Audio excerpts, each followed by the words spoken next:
आखिर क्यों भगवान शिव ने सूर्य देव का मस्तक काट डाला? क्या सचमुच सूर्य देव का वध हो गया था? और इसका क्या परिणाम निकला? क्या संपूर्ण सृष्टि अंधकार में डूब गई थी? इन प्रश्नों का उत्तर जानने के लिए इस अत्यंत रोचक और दुर्लभ पौराणिक कथा को अंत तक अवश्य देखें।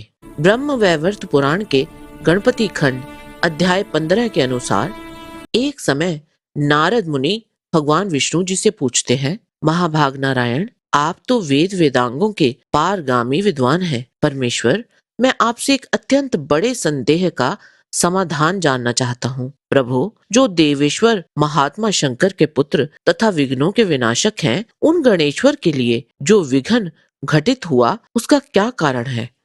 जब परिपूर्णतम परात्पर परमात्मा श्रीमन गोलोकनाथ स्वयं ही अपने अंश से पार्वती के पुत्र होकर उत्पन्न हुए थे, तब उन ग्रहाधिराज भगवान श्री कृष्ण के मस्तक का ग्रह की दृष्टि से कट जाना अत्यंत आश्चर्य की बात है। आप इस वृतांत को मुझे स्पष्ट बतलाने की कृपा करें। श्री नारायण ने कहा, ब्रह्मन, विघ्नेश्वर का ये विघ्न जिस कारण से हुआ था, उस प्राचीन इतिहास को तुम सावधान होकर श्रवण करो। नारद, सूर्यदेव महर्षि कश्यप के पुत्र थे।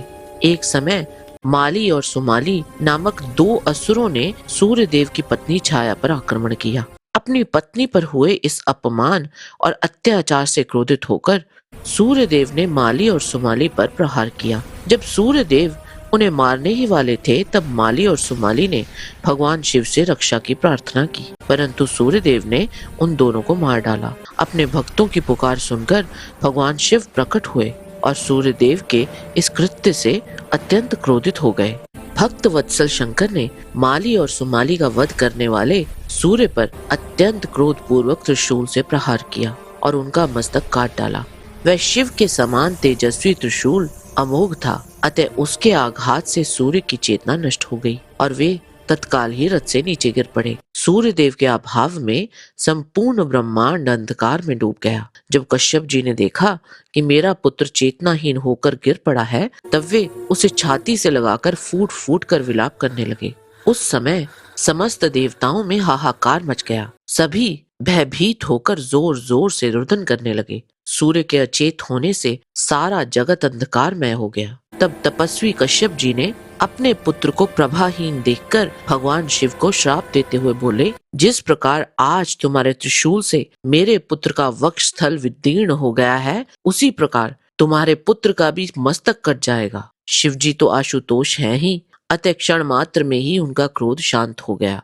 तत्क्षण उन्होंने ब्रह्म ज्ञान द्वारा सूर्य को पुनः जीवित कर दिया। तदंतर जो ब्रह्मा, विष्णु और महेश के अंश से उत्पन्न त्रिगुणात्मक भक्त वत्सल सूर्य हैं, वे चेतना प्राप्त कर अपने पिता कश्यप जी के समक्ष खड़े हुए। उन्होंने भक्ति पूर्वक अपने पिता तथा शंकर जी को नमस्कार किया, किंतु पिता द्वारा दिए गए श्राप को जानकर वे कश्यप जी पर क्रुद्ध हो गए। इससे उन्होंने अपने विषयों का परित्याग कर दिया और क्रोधावेश में कहा, ईश्वर के बिना ये सब कुछ तुच्छ, अनित्य और नश्वर है। अतः विद्वानों को चाहिए कि वे मंगल कारक सत्य को छोड़कर अमंगल की इच्छा ना करें।